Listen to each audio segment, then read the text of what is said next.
Vamos abrir o seu MEI com segurança? Vamos fazer a inscrição do seu MEI com total segurança. Como eu sempre digo aqui, a formalização no MEI traz consigo direitos, mas também traz responsabilidades.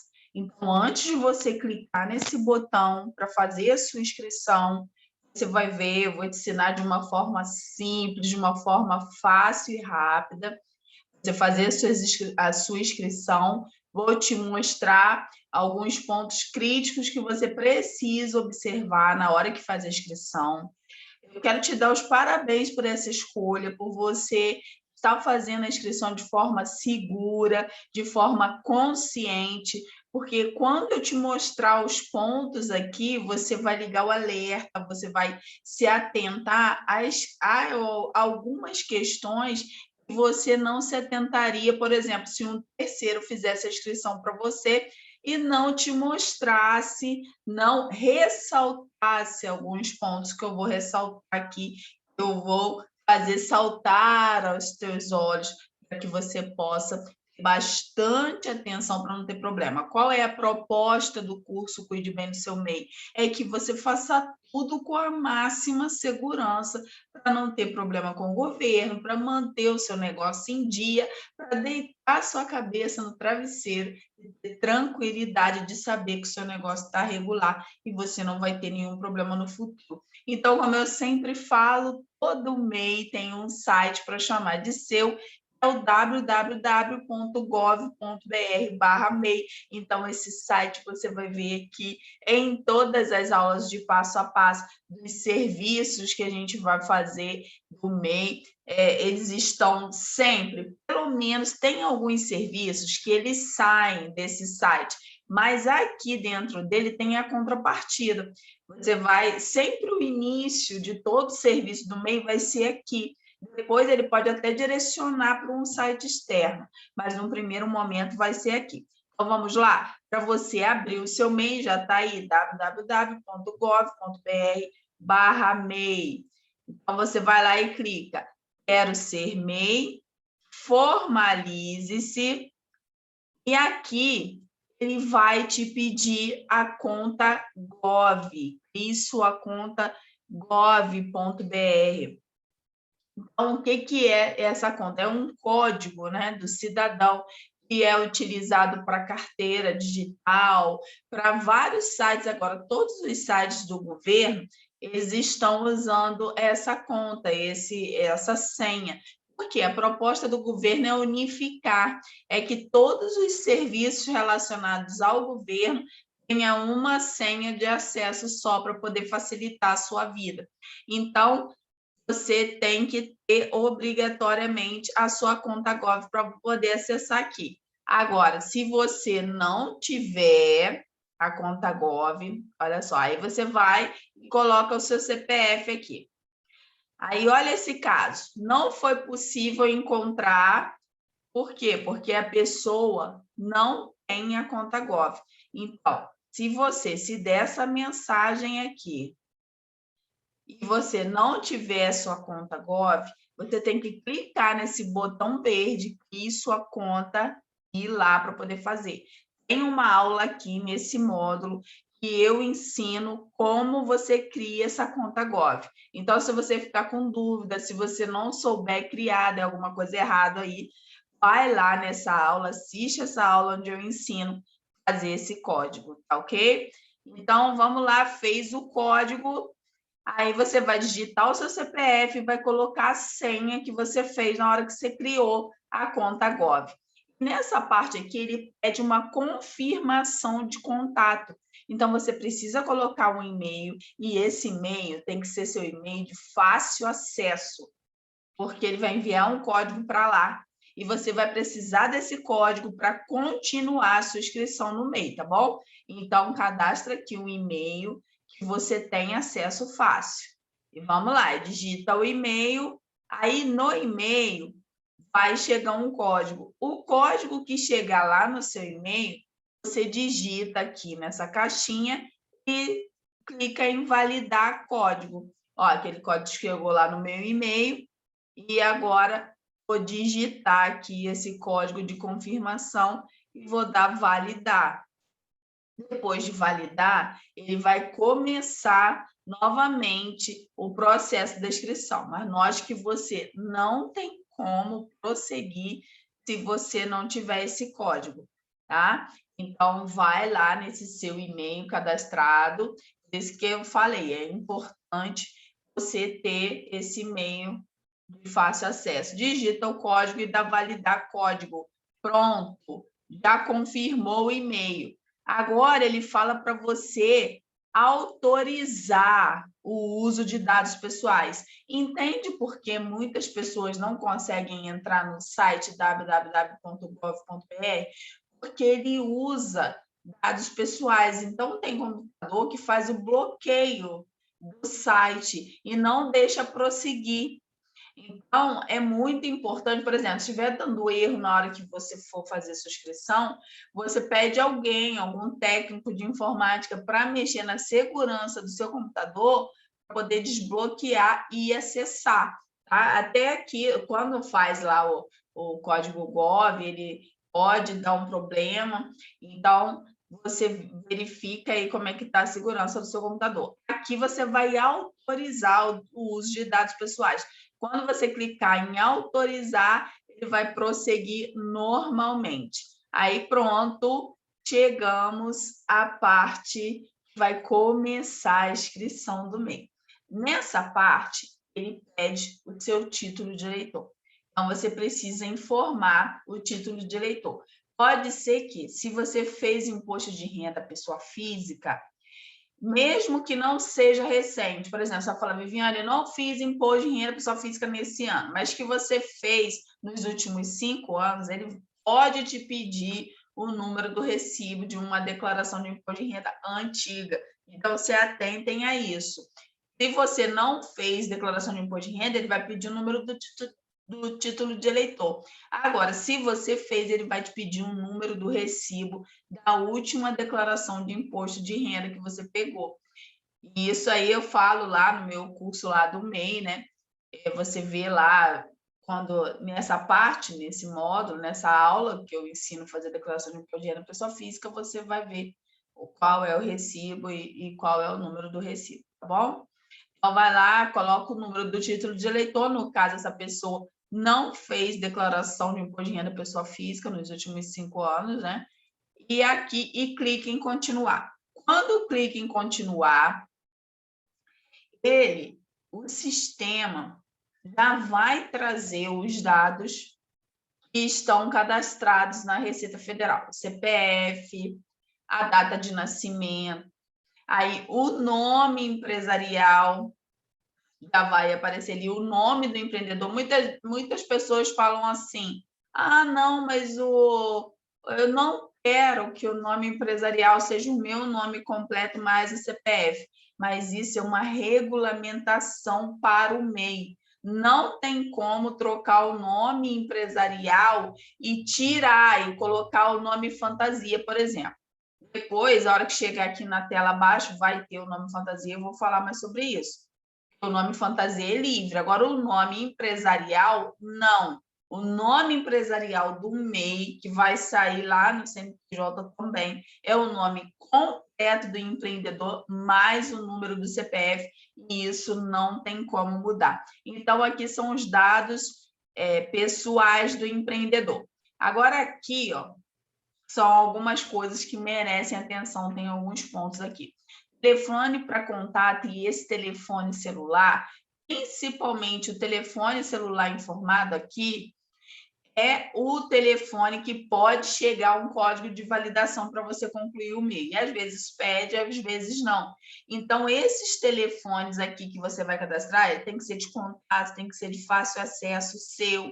Muitas pessoas têm dificuldade, porque às vezes terceiros fazem a inscrição no MEI, cadastram no telefone, e depois de anos você já não sabe mais qual é, não sabe qual é o e-mail. Então, coloca aqui, ó, telefone, e-mail, celular, que você tem acesso. Coloque aqui o e-mail, o telefone de contato do seu negócio, de uma vez. Se você já tem isso daí, já tem um número separado do seu negócio, coloca aqui é a hora. E a outra coisa, ó, agora eu vou falar detalhadamente de nome fantasia. O nome empresarial do MEI, ele é obrigatoriamente o nome do empreendedor mais o número completo do CPF, como eu falei. Agora, o nome fantasia, não. O nome fantasia pode ser o nome da sua loja, pode ser o nome que você vai dar para sua loja. Aí, o nome fantasia é livre. Só que ele esbarra em uma questão. Nesse momento, quando você está fazendo o MEI, não vai haver uma consulta para saber se aquele nome já existe, se ele é registrado. Então, você pode ter um problema. Por exemplo, se você coloca aqui um nome de uma loja que já existe e que já patenteou esse nome, já registrou lá no órgão competente, que é o INPI, que faz o registro de marcas e patentes. Se alguma empresa já registrou esse nome, você coloca como nome fantasia e você faz um letreiro, faz uma placa bacana. Quem é empreendedor e tem loja física sabe que esses letreiros são caríssimos. Às vezes você paga para fazer um site, faz todo o investimento com aquele nome, constrói uma presença nas redes sociais, no Instagram, no Facebook, e aparece essa pessoa que é a detentora do direito desse nome. Aí a situação complica, porque essa pessoa que registrou esse nome vai fazer você tirar, vai fazer você mudar o nome, tirar das redes sociais, tirar o letreiro, e isso dá até processo judicial, e eu estou falando com propriedade, porque vários clientes meus já passaram por isso. Então, pesquisa, faz uma consulta, procura lá o INPI, ele tem uma forma de você consultar se o nome está disponível.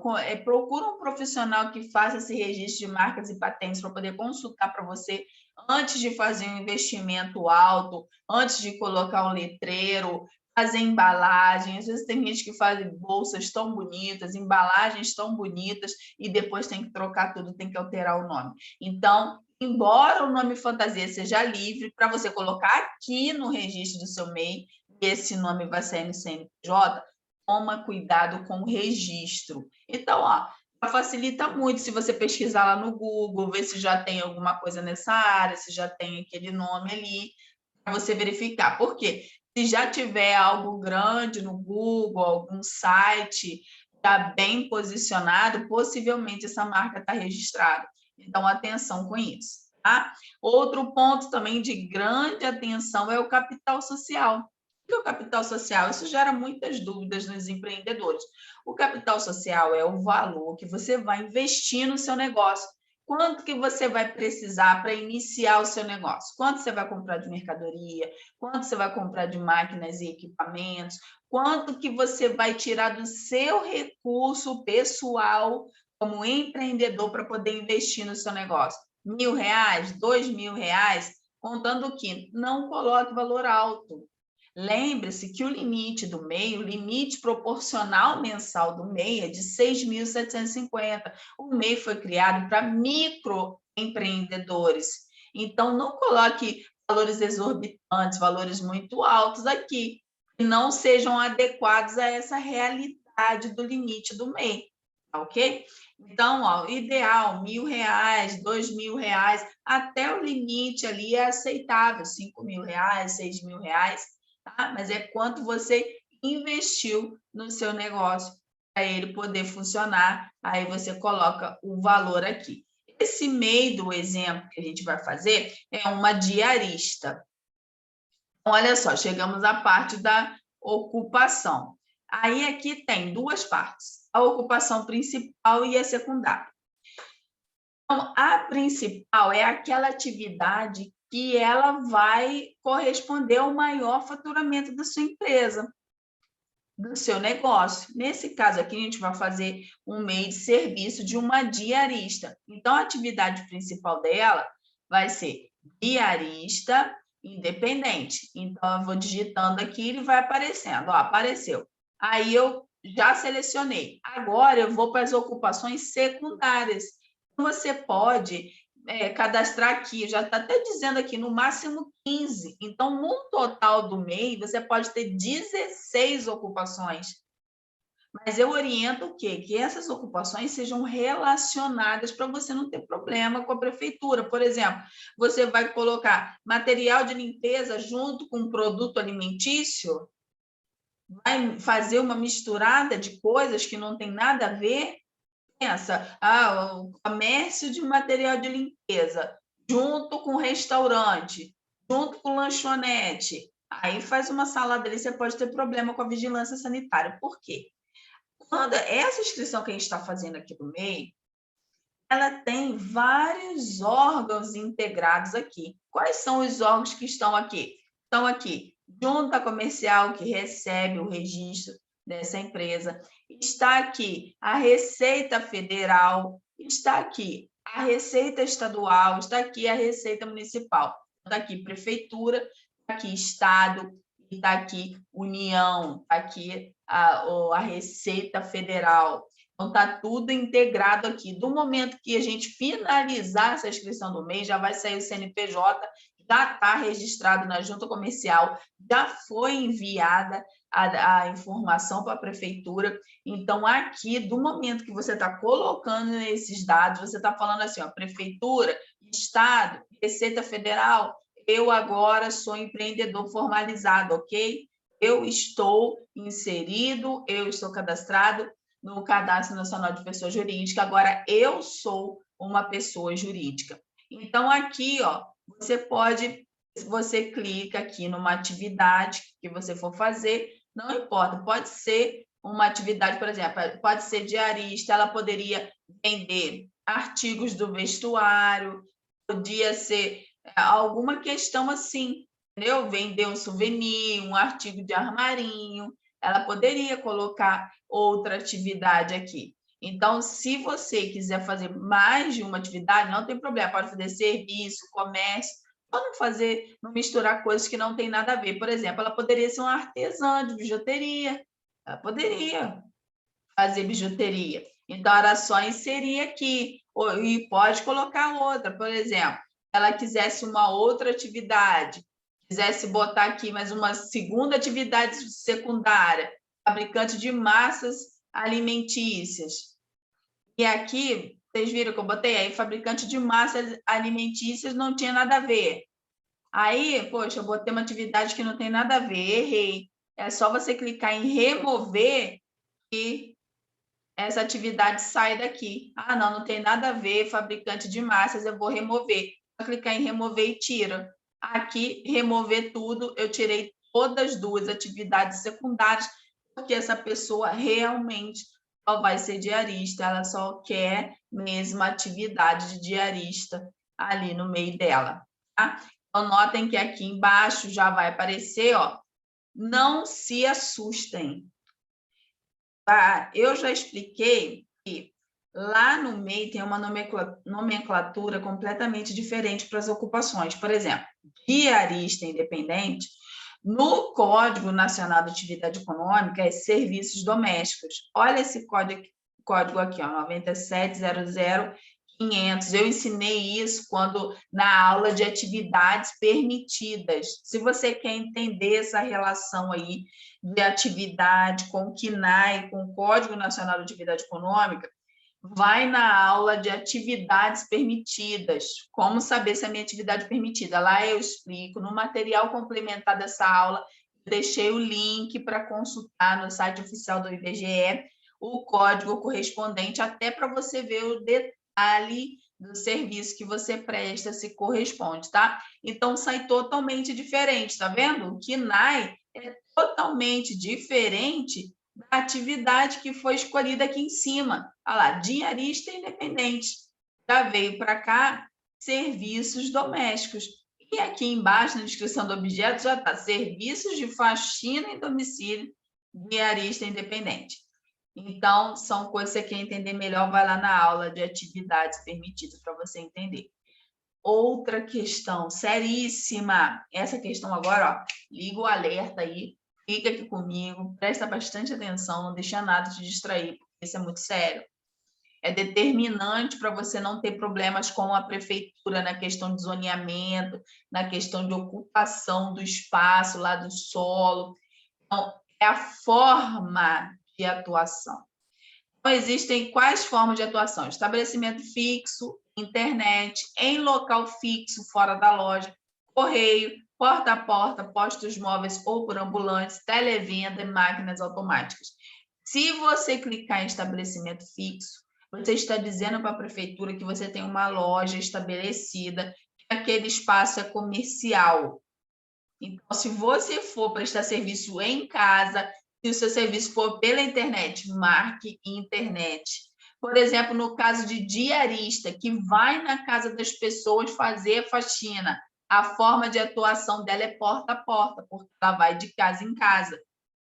Então, quem, por exemplo, coloca carrinho na rua, vai em feira, em local fixo, fora da loja, vende por telefone, televenda.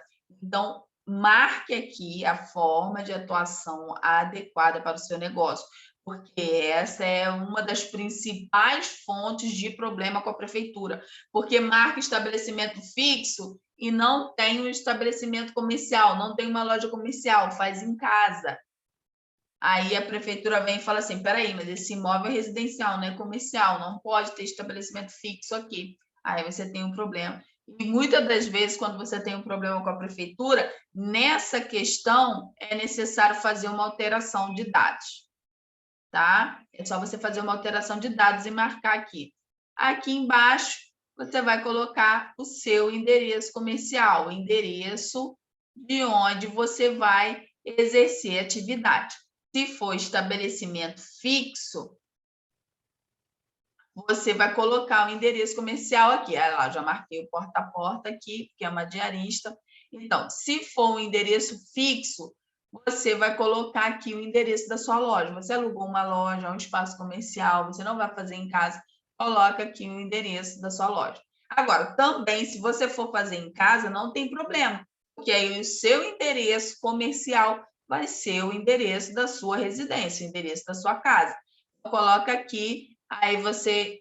E aqui um detalhe importante. Deixa eu voltar aqui, ó. Aí aqui, na hora que você colocar o CEP, ele já vai colocar o seu endereço ali, porque ele puxa do cadastro do CEP, tá? Ele já vai puxar, você só vai preencher o nome e o complemento, porque o bairro, o município, o logradouro, ele já vai puxar direto do CEP. E isso aqui que é importante. Lembra quando eu falei? Se você tiver uma loja, no endereço comercial, você vai botar o endereço da loja, do estabelecimento fixo do seu negócio. Agora, se você está fazendo na sua casa e o seu endereço residencial é igual que você botou no comercial, é só você clicar aqui e vai repetir o endereço. Agora, se o seu endereço for lá, comercial, for da loja e for diferente do seu endereço da sua casa, do endereço onde você mora, o seu endereço residencial, aí você tem que colocar o seu endereço residencial aqui. Agora, se você for prestar o serviço, você for abrir o MEI com o endereço da sua casa, é só você clicar aqui, ó, endereço residencial igual ao comercial, você já vai assumir isso, você não precisa digitar 2 vezes, tá? E agora a gente chegou também num ponto que eu sempre gosto de falar, e vou falar muito dele, eu quero toda a sua atenção agora. Olha só o que você está declarando ao fazer o MEI. Declaração de desimpedimento. Declaro sob as penas da lei ser capaz de não estar impedido de exercer atividade empresária e que não possuo outro registro de empresário. Segunda declaração. Declaro que opto pelo Simples Nacional e pelo CIMEI e não incorro em quaisquer das situações impeditivas a essas opções. Essa legislação aqui, a Lei 123 de 2006, ela diz que se você incorrer, ou seja, se houver alguma situação impeditiva que você ser MEI, você obrigatoriamente deve comunicar à Receita Federal. Não é a Receita Federal que vai pegar você, não é a Receita Federal que vai detectar que você desenquadrou, que você ultrapassou o limite, que você incorreu em algumas das situações impeditivas. É você, como empreendedor, como contribuinte, que tem que avisar, o Receita, eu ultrapassei o limite, eu preciso desenquadrar. E por que aqui fala opto pelo Simples Nacional e CIMEI? Porque quando é desenquadrado do MEI, o regime tributário do MEI se chama CIMEI. Então, quando você é desenquadrado do MEI, automaticamente você passa para o próximo nível, que é o Simples Nacional. Então, ele já fala que você já está optando pelos dois. Caso você saia do MEI, você vai automaticamente para o Simples Nacional. Então, você está declarando a sua opção e que não está sujeito a nenhuma das situações impeditivas, que você está livre para ser MEI. Isso quer dizer que você não pode ultrapassar o limite, que você não pode ter mais de um funcionário, que você não pode descumprir nenhuma das regras que tem lá nessa legislação. A gente vai ter uma aula aqui só falando sobre isso. Quais são as vedações, quando que não, em que situação você não pode ser MEI, tá? O enquadramento, declaração de enquadramento de microempresa. Sobre as penas da lei, declaro que me enquadro na condição de microempresa. A microempresa é a situação do faturamento. Então, que o seu faturamento está adequado para ser microempreendedor individual. E se você não aceitar essas declarações, você não consegue finalizar o seu registro, tá? Então, você precisa aceitar essas 3 declarações para poder finalizar o seu registro. Então, preste atenção, não tem como falar para a Receita que você não sabia. E agora a gente vem para âmbito municipal. Olha isso daqui. Declaro que conheço e atendo os requisitos legais exigidos pelo Estado e pela Prefeitura do município para a dispensa da emissão do alvará e licença de funcionamento, compreendendo os aspectos sanitários, ou seja, vigilância sanitária, toda essa questão de armazenamento de alimentos, se for o caso de lanchonete, restaurante, tributários, segurança pública, uso e ocupação do solo, atividades domiciliares e restrições ao uso de espaço público. Então, ó, atividades domiciliares. Tem lugares que não pode ter atividade econômica, mesmo que seja administrativa, mesmo que seja pela internet, mesmo que seja só um escritório administrativo. Do momento que você abre o MEI, é considerado que você tem o exercício de uma atividade administrativa. Então, atenção e cuidado com isso. Procura saber as regras da sua prefeitura. Procura saber. Isso lá no módulo lá de preparando o terreno, eu falo muito sobre isso, de você procurar saber. Embora o MEI seja dispensado aqui, você está assinando um termo de ciência para dispensa do alvará, mas que você está ciente de que você precisa cumprir os aspectos. Então, todos aqueles regulamentos do Estado e da Prefeitura, mesmo você sendo dispensado do alvará, você precisa cumprir. Por exemplo, restrições ao uso de espaço público. É a questão da feira livre, é a questão de botar uma barraquinha de cachorro-quente na rua, na calçada da sua casa. Espaço público. Precisa de autorização da prefeitura. Embora você seja dispensado do seu alvará, você precisa de autorização da prefeitura para poder usar aquele espaço que não é seu. Aquele espaço é público. Então, atenção quanto a isso. Outra coisa que você declara, que você toma ciência. Notem que o nome disso é termo de ciência e responsabilidade. Ciência e responsabilidade. Se é responsabilidade, você pode ser responsabilizado pelo que você está tomando ciência aqui, pelo que você está declarando. Olha só, autorizo a realização de inspeção e fiscalização no local de exercício de atividade para fins de verificação da observância dos referidos requisitos. Quais referidos requisitos? O de cima, os aspectos sanitários, ambientais, tributários, segurança pública, uso e ocupação do solo, atividades domiciliares e restrições aos espaços públicos. Então, olha isso aí, tá? Você está autorizando.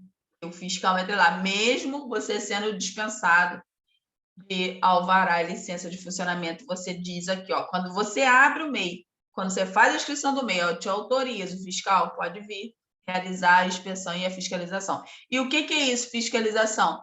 Pode te chamar, pode te pedir os documentos, pode te pedir, a autoridade municipal também tem a autoridade para poder te pedir documento, a estadual tem também. Ó, e a outra, né, nas próximas aulas vai ter uma aula que eu vou falar sobre essa questão do ICMS, substituição tributária, que é o imposto estadual, que o MEI não está isento. Ó, os aspectos tributários também abrangem isso, né? E relacionado ao Estado. E a terceira declaração aqui do termo de ciência e responsabilidade é: declaro ter ciência de que o não atendimento dos requisitos legais exigidos pelo Estado e pela Prefeitura do município poderão acarretar o cancelamento desse termo de ciência e responsabilidade com o efeito de dispensa de alvará e licença de funcionamento. Ou seja, se você tiver problema com a Prefeitura ou com o município, eles podem cancelar até seu registro MEI, até o seu CNPJ. Pode desenquadrar do MEI, pode desenquadrar do Simples. Então, atenção, por isso que eu falo. Embora você vai assinar esse efeito aqui de dispensa, você vai poder emitir o termo que você está. Quando você emitir o certificado do MEI, lá já vai estar constando que você é dispensado de alvará. Mas procure saber as regras da prefeitura, para o local que você atua, para o tipo de atividade que você faz, para você não ter problemas. O objetivo de você estar aqui comigo nesse curso é evitar problemas, é manter o seu meio-dia irregular. Então, eu te oriento, procura saber as regras da sua prefeitura, combinado? Então, assina todas essas declarações já ciente, que eu te expliquei detalhadamente o que é cada uma, então você já tem ciência do que elas são e da responsabilidade que você está assumindo. Se você não marcar todas elas que você declara, tem ciência, autoriza, você não tem como continuar a sua inscrição do MEI. Então, só depois que tiver tudo marcado é que você consegue clicar em continuar. Aqui, opa, passou rápido demais a tela. Então, aqui, ó, é uma tela para conferência de dados. Aí aqui vai ter os seus dados pessoais, CPF, tudo vai aparecer aqui. Aí, ó, aparece aqui, ó. Caso os dados não estejam corretos, clique em corrigir. Por exemplo, entrou uma atividade que você não colocou, o número do RG, o endereço saiu errado, você clica aqui que ele vai voltar lá para corrigir. Agora, se tiver tudo certo, manda ver e confirma a sua inscrição. Aí ele já te dá aqui, ó, sua inscrição do mês já foi feita, foi realizada com sucesso e o número do seu CNPJ o número do CNPJ vai aparecer aqui do lado. Esse vai ser o número do seu CNPJ. Aí ele ainda te dá aqui, ó, veja a seguir os serviços disponíveis para sua empresa. Aí ele te dá os próximos passos aqui, que é você emitir seu comprovante do MEI, que você pode ter acesso a produtos e serviços financeiros, que você pode acessar os serviços do Simples Nacional, que é onde você emite a guia mensal, aquelas questões todas. Então, ele já te dá quais são os próximos passos, que é para você emitir seu comprovante do MEI, para você deixar guardado. Se você quiser abrir conta e ter acesso aos serviços financeiros, também pode. E se você já quiser imprimir a sua guia mensal. Só que quando você faz o MEI, a guia mensal não fica disponível de pronto, tá? Demora um pouco, geralmente. Por exemplo, se você fizer o MEI nesse mês, ele só vai estar disponível no início do próximo mês, porque a guia vence todo dia 20. Na aula que eu vou explicar sobre a guia mensal, eu falo sobre isso, tá? Então, você clica aqui, emitir certificado da condição de MEI, e você vai ter um PDF aqui embaixo, ó, vai vir um documento em PDF, você clica nesse documento e pode abrir. Tem uma aula aqui que eu ensino como emitir o certificado do MEI, porque o certificado do MEI, o CNPJ, são coisas que você sempre vai precisar para qualquer cadastro que você for fazer, abertura de conta em banco. Sempre quando você for fazer coisas relacionadas ao seu MEI, vai te pedir o certificado do MEI e o CNPJ. Então, tem uma aula ensinando como emitir o certificado do MEI e uma aula ensinando como emitir o CNPJ. Por quê? Esses documentos, eles devem ser emitidos sempre quando você for comprovar em algum lugar, porque eles têm data embaixo. E como é uma coisa que você faz alteração pela internet, pode ser que se você der um documento muito antigo, por exemplo, levar para o banco, abrir um MEI em 2018, você vai levar aquele certificado do MEI de ser emitido em 2018, quando você abriu? Não. Como é pela internet, eles vão te exigir aquele documento atual, porque você pode ter feito alguma alteração de lá para cá. De 2018 até agora, você pode ter feito alguma alteração. Por isso que eles te pedem o certificado da condição de MEI atual e também o CNPJ emitido atual, com a data atual. Então, tá aí. O que você faz agora? Guarda o seu certificado do MEI, guarda, vai lá na aula do CNPJ, emite seu CNPJ e guarda, e bora cuidar bem do seu MEI. Então, aplica tudo isso. Parabéns por você ter escolhido abrir o seu MEI com segurança. Essa foi uma decisão muito acertada. Então, parabéns, e é isso mesmo. Assista todas as aulas, mesmo que você não precise agora, não deixe de assistir nenhuma delas, porque eu vou te ensinar coisas preciosas para poder você manter o seu MEI em dia, sempre regular e fugir das garras do leão, porque essa é a proposta desse curso, é que você passe longe das garras do leão.